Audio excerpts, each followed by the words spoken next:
And without the shutdown, we would have picked up about 1.5 points more than already high numbers, record-setting numbers. So this has been, I think, and a lot of people say it, the most successful year of any administration in American history. First year, there's never been a first year like this, including the fact that we extinguished 8 wars, and another one we think is coming. Steve Witkoff's working very hard, and Jared and everybody else, and I think it's coming. It was just announced that the murder rate in our country is the biggest drop ever recorded. It's at the lowest level in 125 years. First in recorded history, it's the lowest in at least 125 years. It's a wonderful thing. And that crime is way down, and one of the reasons was we've taken a lot of bad people and gotten them out of our country. In some cases, they're so bad that we put them in prison because we don't want them to even take a chance of coming back in, even though our border is very secure, record-setting secure. We had 0 illegal aliens being admitted into our country for the last 8 months. That's hard for even me to believe, but the people that make up the lists are supposedly nonpartisan, but I would say they lean toward the Democrat side. And if they say that, I'm all for it. As you know, we've had a situation take place with respect to Venezuela. I want to just thank General Kane and his staff. Well, the job that they've done is incredible. Nobody's ever seen anything like it. And once it did take place, I want to thank the leadership of Venezuela. We're getting along really well with them. The relationships have been very strong, very good.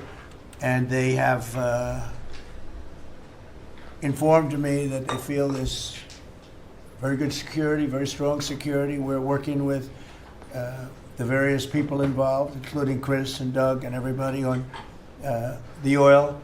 We have the major oil companies going to Venezuela now, scouting it out and picking their locations, and they'll be bringing back tremendous wealth for Venezuela and for the United States, and the oil companies will do fine too. Venezuela will actually make for themselves more money than they've ever made before, and that's a good thing.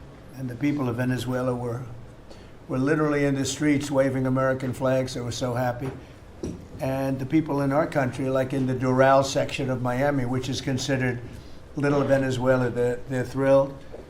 And I just spoke to the president of Venezuela, informed her that we're going to be opening up all commercial airspace over Venezuela. American citizens will be very shortly able to go to Venezuela, and they'll be safe there. They'll be safe. It's under very strong control. And the people of formerly of Venezuela, some want to go back and some want to go back to visit, and they're going to be able to do that. So I've instructed Sean Duffy and everybody else concerned, including the military, that if you would, by the end of today, I'd like you to have the airspace over Venezuela. Planes can go to Venezuela, opened up. Okay? Yes. Thank you very much. And I want to thank all of the people in Venezuela for what they went through, and I want to thank the leadership for really they're doing a good job. And just as I promised, we've defeated the Biden inflation nightmare and achieved explosive new economic growth. The Atlanta Fed is predicting an astounding 5.4% GDP growth in the fourth quarter, and that's despite the fact that we had a Democrat shutdown. That number would have been 7%, which is a number nobody's ever heard of. And we've been given great national security because of tariffs, and we've also been given unprecedented income because of tariffs.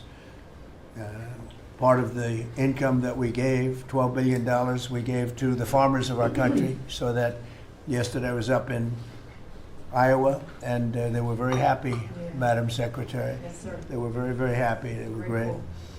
So the GDP growth in the fourth quarter was great. And it's going to be, I think we're going to have an amazing and incredible year. Hopefully we won't have a shutdown. We're working on that right now. I think we're getting close. The Democrats, I don't believe, want to see it either. So we'll work in a very bipartisan way. I believe not to have a shutdown. We don't want a shutdown. And just yesterday, the S&P 500 hit 7,000 for the first time ever. There's never been any time at which it's done like that. And the other stocks also, I think it was 52 times for the Dow, had hit a record high.